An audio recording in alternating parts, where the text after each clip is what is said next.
Welcome friends to the Beaver Dam, and we are showing off the stupidest duo I have ever seen in this game.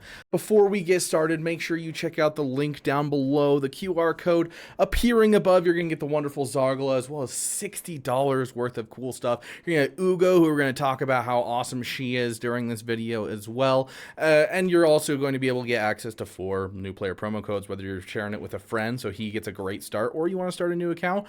This is the code for you, so go check it out, my friend, and there's a video about the promo codes on my channel. But let's jump back into it.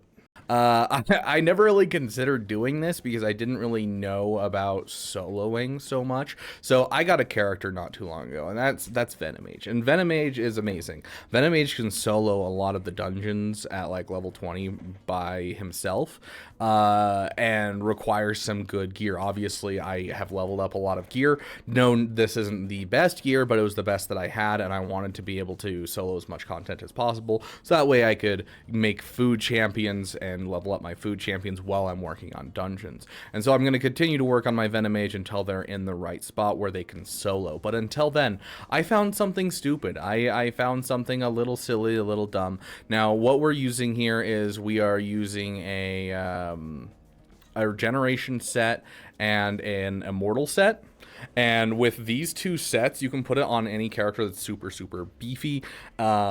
And you can pull off something really, really stupid. I highly suggest high HP. We'll talk a bit more about the artifacts in just a moment, but the key is exactly what you saw in the thumbnail, Sun Wukong. Because when it comes to this, it's just absolutely wild. I go in the Arcane Keep. We'll go level 18 and literally just Venomage and Sun Wukong in the Arcane Keep, and these guys will just duo it. And I have Sun Wukong modded for offense, just as much damage as possible. And then I have Venomage modded for health and that regeneration and the immortal sets. And why is this important? Because basically they always go for whoever's weakest, and if they're going for whoever's weakest, that almost always is going to be Sun Wukong. And so they'll focus down Sun Wukong and try to kill off Sun Wukong. And what happens when Sun Wukong dies? If you have him ascended to 3 stars, he just comes right back. And so I do suggest doing this with like some kind of damage dealer, some kind of person that can put out like, offense down or attack down, whatever it's called, that type of stuff on your secondary character that you're doing this with, because Venomage works really well here, but something like an Ugo, not quite as well. I've been doing some testing with some other characters, but if you can do some like poison, if you can do some other heavy hitting character, not so much like a support, you can do quite a bit with this type of style of play. And it'll, you can bring in your Sun Wukong and just let him kind of sit there and tank hits because he just comes right back. It's really entertaining to me. I love this combo, and I hope you guys use it as well, and I hope it helps you guys out with maybe your campaign farming, or maybe like this, you're going to be able to pull out some dungeons. And so I also want to say, getting a good regeneration set and good immortal set, regardless of if it's the true set you're going to put on that character permanently, it's going to be a solid one. Because like, look, I just got stunned. Oh no, I'm back to almost full health. Okay, I'm back to full health.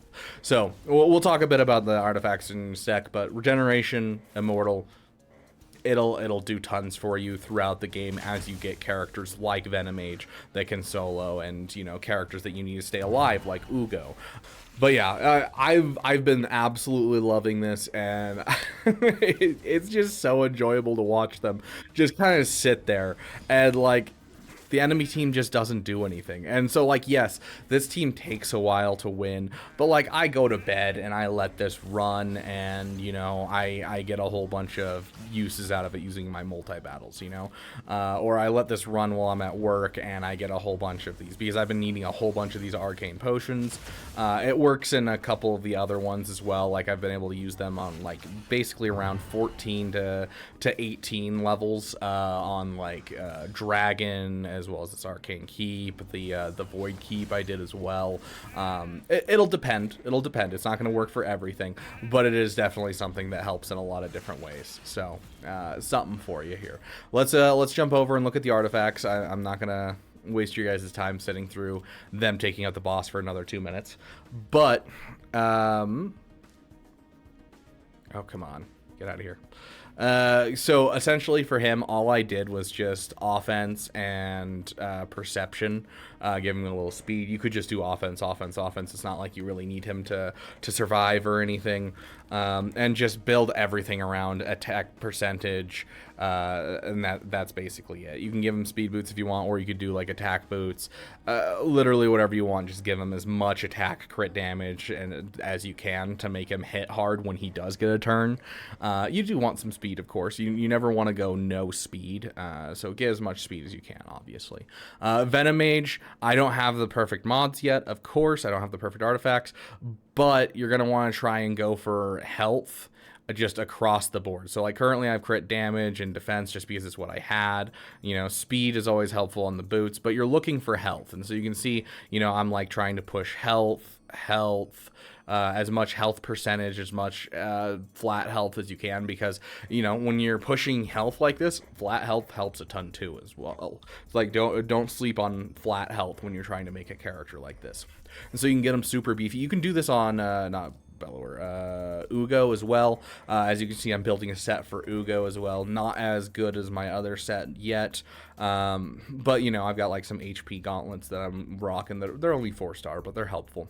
And so you can make a really beefy Ugo, so that way she can always get off that wonderful block damage, and then, you know, if their last living allies killed, and then you can revive all dead allies. So it allows you to keep her alive long enough to hit that. So it's helpful for Ugo as well. But this set, I love this set. It's been a lot of fun to use it with the good old Sun Wukong. No, these are not like the suggested mods or artifacts that you're going to see on hellhades.com. These are, you know, personal things. Like you know, no one's gonna suggest a Venom Mage solo to like a later on account.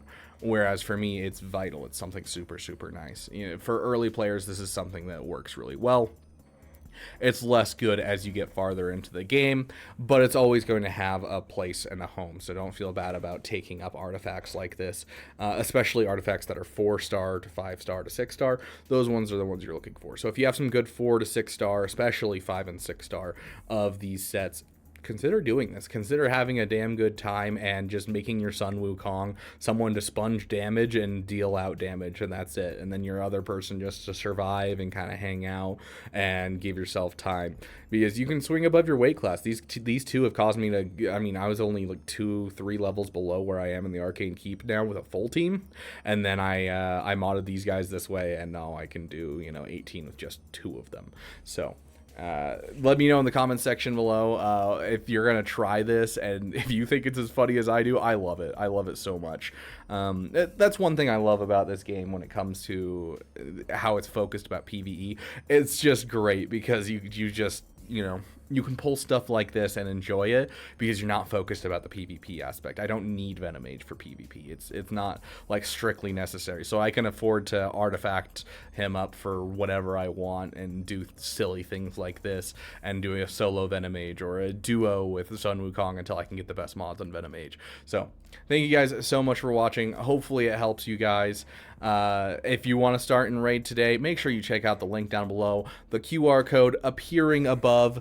It's going to be amazing stuff. You're going to get Zargala, the literal face of this game, as well as, you know, if you start today, there's 4 different promo codes. There's a whole video about that on my channel, which promo codes are best, and you can even get the other face of this game, Gaelic, from those promo codes and have a damn good start to this game. And if this video helped you out, please do consider subscribing. I really appreciate it. It helps get the channel out there.